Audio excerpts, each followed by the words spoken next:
1 Thessalonians 5th chapter. తెస్సలోనికీయులకు రాసిన మొదటి పత్రిక 5వ అధ్యాయాన్ని మనం చూసినట్లయితే From 16 to 24. 16 నుంచి 24 మనం చూస్తే Here it says, rejoice evermore. నేను మరలా ఆనందించుడి. It says, pray without ceasing. ఎడతెగక ప్రార్థన చేయుడి.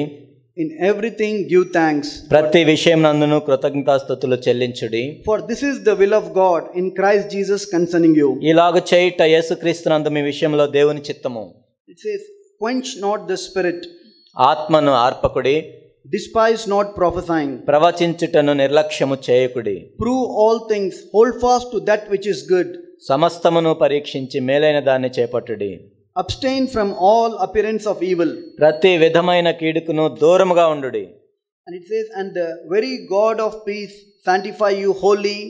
And I pray God your whole spirit, soul and body be preserved blameless unto the coming of the Lord Jesus Christ. సమాధానకర్తయగు దేవుడే మిమ్మల్ని సంపూర్ణముగా పరిశుద్ధపరచును గాక. మీ ఆత్మయు జీవమును శరీరమును మన ప్రభువైన యేసుక్రీస్తు రాకడయందు నిందారహితముగాను సంపూర్ణముగాను ఉండునట్లు కాపాడబడును గాక. Faithful is he that called you, who also will do it. మిమ్మల్ని పిలిచిన వాడు నమ్మకమైన వాడు గనుక అలాగు చేయును. And when we saw in 18th words, 18వ వచనంలో మనం చూస్తున్నాం, it says, in everything give thanks. ప్రతి విషయమునందును కృతజ్ఞతాస్తుతులు చెల్లించుడి. In all situations. ప్రతి విషయంలోను. Because this is the mark of a healthy spiritual life. ఒక ఆరోగ్యకరమైన ఆత్మ సంబంధమైన జీవితానికి ఇది ఒక గుర్తుగా ఉంది. Where there is murmuring or complaining or grumbling, ఎక్కడైతే ఫిర్యాదులు సనుగులు ఉంటాయో, or anything that person has not done good to me, I had expected something good from that person. నేను ఏదో ఆ వ్యక్తి చేస్తాడు అనుకున్నాను, ఆయన చేయలేదు. This is all the symptoms of sickness. ఇవన్నీ కూడా రోగానికి గుర్తులుగా ఉన్నాయి. There is somewhere some sickness is there in me. నాలో ఎక్కడో ఒక జబ్బు ఉంది. But when I am getting healed, కానీ నాకు స్వస్థత వచ్చినట్లయితే there is a thankfulness in my heart. నా హృదయంలో కృతజ్ఞత ఉంటుంది. And when we are thankful, it pleases God. నేను కృతజ్ఞత కలిగి ఉన్నప్పుడు అది దేవుని సంతోషపరుస్తుంది. And that only it says it's God's will concerning us in Christ Jesus. యేసుక్రీస్తునందు అది దేవుని చిత్తమై ఉంది. The will of God, the clear will of God is whatever the situations, I have to be thankful in everything. ఇక్కడ సంపూర్ణమైన దేవుని చిత్తం ఏంటంటే నేను వెళ్ళే ప్రతి పరిస్థితిలోనూ ప్రతి విషయమందు దేవునికి కృతజ్ఞతలు చెల్లించేవానిగా ఉండాలి. Our calling is to give thanks in everything. మన పిలుపు ఏమైందంటే సమస్త విషయమునందును కృతజ్ఞతాస్తుతులు చెల్లించే విధంగా మనం ఉండాలి. Like when we are thanking the Lord, మనం ప్రభువుకి కృతజ్ఞతలు తెలియజేస్తున్నప్పుడు all those things which are there, that shady things, those are all things are removed and the way is made clear to us. కాబట్టి ఏవైతే మనకు కనపడని పరిస్థితుల్లో ఉన్నాయో, ఏవైతే ఛాయారూపంగా ఉన్నాయో అవన్నీ కూడా తొలగించబడి మన మార్గము సిద్ధపరచబడుతుంది.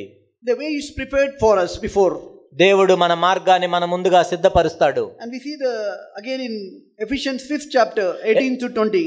ఎఫెసీ 5:18 నుంచి 20 వచనాలు మనం చూసినట్లయితే, here it speaks about being filled with the Holy Spirit and giving thanks. This both goes together. ఇక్కడ ఆత్మ పూర్ణులైయుండుడి, దేవుని కృతజ్ఞతాస్తుతులు చెల్లించుడి. The spirit filled life and giving of thanks, this both go hand in hand. ఇక్కడ ఆత్మ పూర్ణులైయుండుట, దేవునికి కృతజ్ఞత చెల్లించుట రెండు కూడా కలిసి నడుస్తూ ఉంటాయి. And we see and be not drunk with wine wherein in excess, but be filled with the Spirit. ఇక్కడ మద్యముతో మత్తులై ఉండకుడి, దానిలో దుర్వ్యాపారము కలదు, అయితే ఆత్మపూర్ణులై ఉండుడి.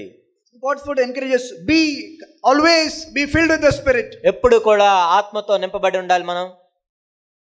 Speaking to yourself in psalms, hymns, spiritual songs and making melody in your hearts to the Lord. ఒకరినొకరు కీర్తనలతోనూ సంగీతములతోనూ ఆత్మ సంబంధమైన పాటలతోనూ హెచ్చరించుచు.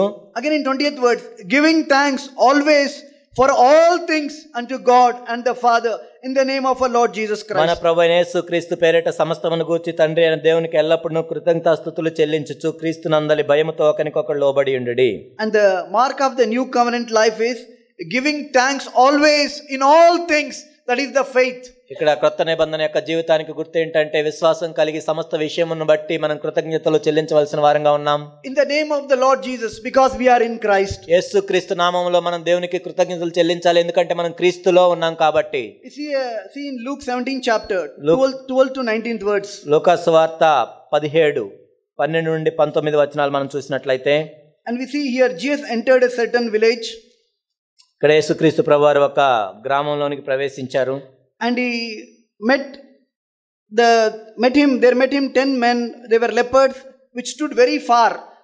10 మంది కుష్ఠరోగులు ఆయనకు ఎదురుగా వచ్చి దూరముగా నిలిచి, because they are unclean, they cannot come into the crowds. ఎందుకంటే వాళ్ళు కుష్ఠ వ్యాధి కలిగి ఉన్నారు కాబట్టి అందరితో వాళ్ళు వచ్చి కలవటానికి వీల్లేదు. They cannot come into the synagogue. వాళ్ళు సమాజ మందిరంలోకి రావటానికి వీల్లేదు. But they lifted up their voice and said, Jesus, Master, have mercy on us. కానీ వాళ్ళు స్వరములు ఎత్తి ఈ విధంగా యేసు ప్రభువుని పిలిచారు. యేసు ప్రభువా మమ్మల్ని కరుణించమని కేకలు వేసిరి. They prayed to the Lord for healing. వారు ప్రభువుకి ప్రార్థన చేశారు స్వస్థత గురించి. And when he saw them, he said unto them, Go show yourselves to the priest. And it came to pass when they were cleansed. ఆయన వారిని చూచి మీరు వెళ్ళి మిమ్మల్ని యాజకులను కనపరచుకోండి అని వారితో చెప్పిన వారు వెళ్ళుచుండగా శుద్ధులైరి.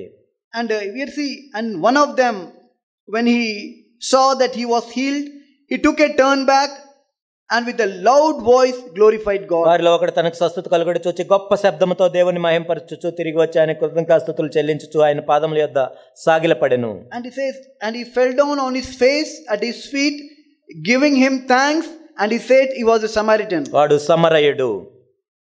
We see the gratitude of coming to the Lord, deciding, Lord, I wanted to thank the Lord. చూడండి, అతను ఎంత కృతజ్ఞత కలిగి దేవునికి మరలా కృతజ్ఞతలు చెల్లించాలని వచ్చాడు. And Jesus answered like this, were not this 10 cleansed, but where are the 9? అప్పుడు ప్రభు ఈ విధంగా అడిగారు, 10 మంది శుద్ధులైరు కారా, 9 ఎక్కడా? Today also the Lord will ask, where are the 9? ఆ 9 మంది ఎక్కడున్నారు? They were not found written to give glory to God, save this stranger. కాబట్టి అన్యుడు తప్ప దేవుని మహింపరచుటకు తిరిగి వచ్చిన వాడు ఎవరిని అగపడలేదా అని చెప్పాను. And the Lord said, Rise, go thy way, the faith has made thee whole. నీవు లేచిపోము, నీ విశ్వాసం నిన్ను స్వస్థపరిచినని వానితో చెప్పాను. And not only he got healing, he received salvation. కాబట్టి అతను స్వస్థత మాత్రమే కాదు, రక్షణ కూడా పొందాడు. And always thanksgiving life leads to a true salvation. ఇక్కడ ఎప్పుడైతే మనం కృతజ్ఞత చెల్లించే జీవితాన్ని కలిగి ఉంటామో అది నిజమైన రక్షణకు మనల్ని దారితీస్తుంది. Many times we may be misers in giving thanks. అనేక సార్లు కృతజ్ఞతలు చెల్లించే విషయంలో మనం ఎంతో పిసినారులుగా ఉంటాం. It is even to open our mouth or open our lips. కాబట్టి మన గొంతెత్తి మన పెదవులతో స్తుతించడానికి కూడా మనం ఎంతో పిసినారులుగా ఉంటాం. Psalms 104 it says. కీర్తనలు 104లో ఈ విధంగా చెప్పబడింది. Psalms 100 4th words. కీర్తనలు 100వ కీర్తన 4వ వచనం. How we have to enter into the gates. It says, enter into his gates with thanksgiving and in his courts with praise. Be thankful unto him and bless him. Bless his name. కృతజ్ఞత అర్పణలు చెల్లించుచు ఆయన గుమ్మములలో ప్రవేశించుడి, కీర్తనలు పాడుచు ఆయన ఆవరణలో ప్రవేశించుడి. We see this about again and again about thanking the Lord. ఇక్కడ మరలా మనం చూస్తూ ఉన్నాం దేవునికి ఏ విధంగా కృతజ్ఞతలు చెల్లించాలో. And even in Hebrews 13 chapter 15th verse it says. హెబ్రీయులకు రాసిన పత్రిక 13వ అధ్యాయం 15వ వచనంలో కూడా మనం ఈ మాటను చూస్తాం. Hebrews 13 chapter 15th verse. Hebrew 13:15. By him therefore let us offer the sacrifice of praise to God continually.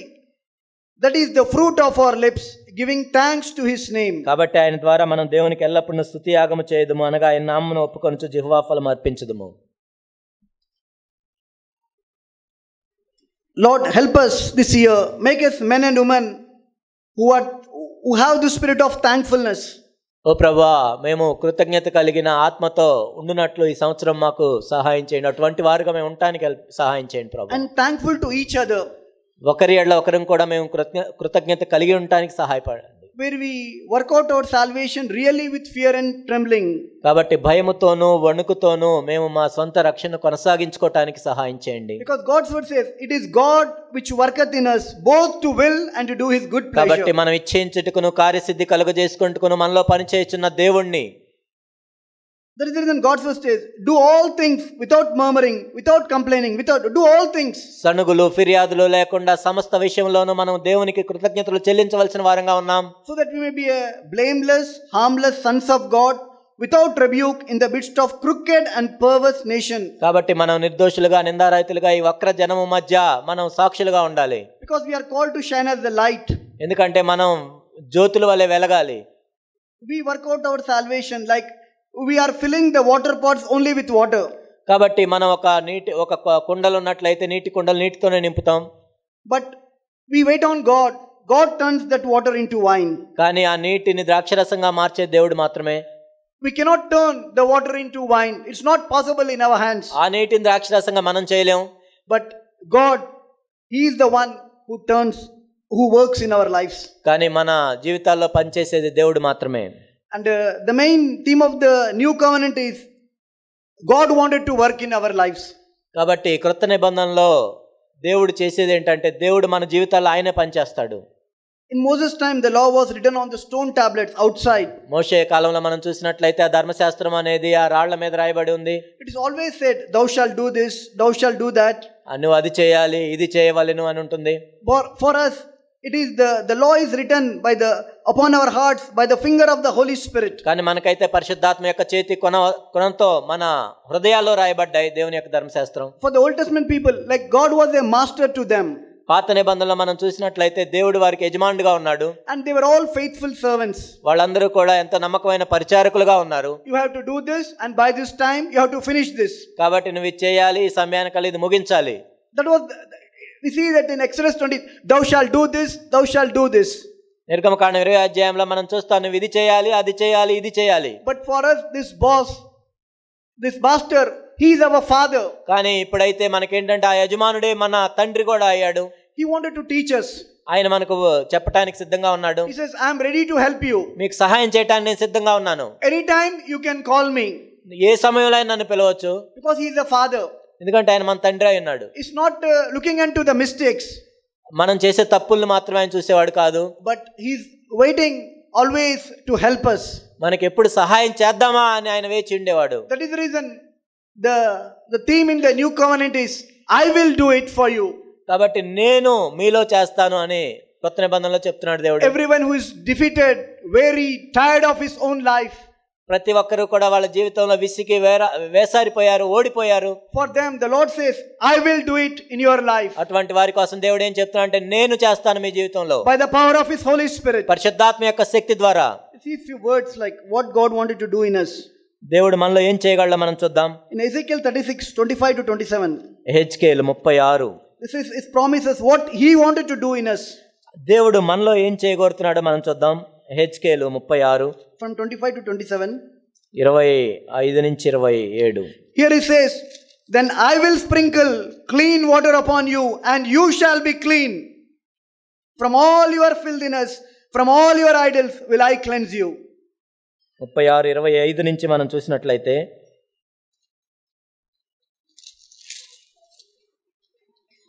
it says, I will sprinkle clean water upon you and you shall be clean from all your filthiness and all your idols will I cleanse you. మీ అపవిత్రత యావత్తు పోవునట్లు నేను మీ మీద శుద్ధ జలము చల్లుదును, మీ విగ్రహముల వల్ల మీకు కలిగిన అపవిత్రత అంతయు తీసివేసేదును. Here the Lord is telling, I will sprinkle clean water and I will make you clean from all your filthiness, that idols in your heart. కాబట్టి మీ హృదయంలో ఉన్న విగ్రహాలన్నీ తీసివేయనట్లు మీ మీద శుద్ధ జలాన్ని నేనే చల్లుతాను. Here the Lord wanted to work in us. ఇక్కడ ప్రభువు దేవుడు మనలో మన హృదయంలో పనిచేయాలని కోరుకుంటున్నాడు. And other 26 words, is promising that new heart also will I give you and a new spirit will I put within you. నూతన హృదయం మీకు ఇచ్చేదను, నూతన స్వభావం మీకు కలుగజేసేదను. And again, I will take away the stony heart out of your flesh and I will give you a heart of flesh. రాతి గుండె మీలో నుండి తీసేసి మాంసపు గుండెను మీకు ఇచ్చేదను. And again he says, I will put my spirit within you and cause you to walk in my statutes and we shall keep my judgments and do them. నా ఆత్మను మీ అందుంచి నా కట్టడలను అనుసరించి వారుగాను నా విధులను గైకొని వారుగాను మిమ్మల్ని చేసేదను. Again and again we see, I will do it. నేను చేస్తాను, నేను. The new covenant begins with, I will do it for you. కొత్త నిబంధన దేంతో ప్రారంభం అవుతుందంటే నేను మీ తరఫున చేస్తాను. I am your father. నేను మీ తండ్రినై ఉన్నాను. We see that same new covenant Hebrews 8 chapter 10th words హెబ్రీయులకు రాసిన పత్రిక 8:10లో కూడా అదే మనం చూస్తాం. says that this is the covenant that I will make with the house of Israel after those days, said the Lord. I will put my law into their mind and write them in their hearts. I will be to them a God, and they shall be to me a people. కాబట్టి నేను వారికి దేవుడినయ్యుందును, మీరు నాకు ప్రజలయ్యుందురు. Hebrew 8:10.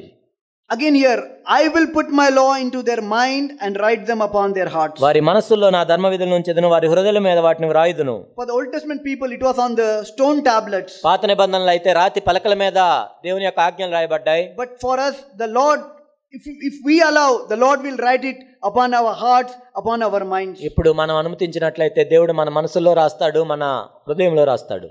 And Zechariah 8 chapter, జకర్యా గ్రంథం 8వ అధ్యాయం మనం చూసినట్లయితే 7th and words, 8th words. జకర్యా 8.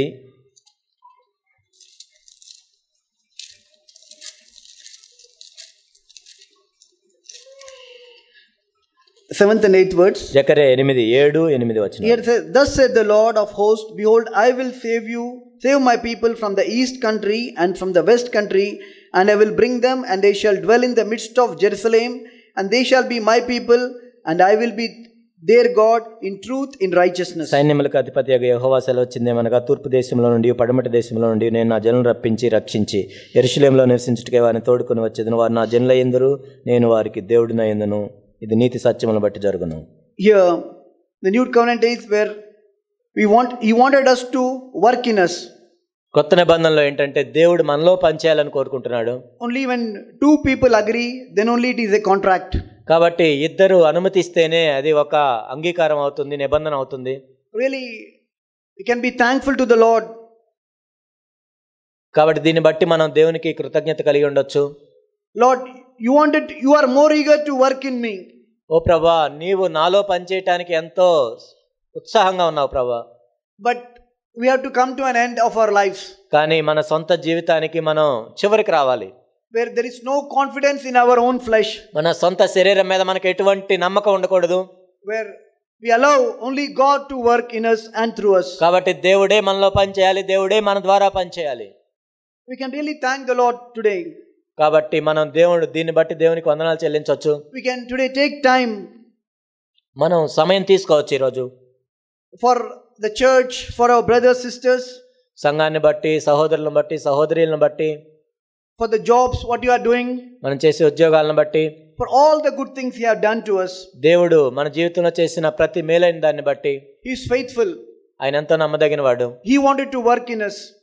ఆయన మనలో పనిచేయాలనుకుంటున్నాడు. And He wanted to work through us. ఆయన మన ద్వారా పనిచేయాలనుకుంటున్నాడు.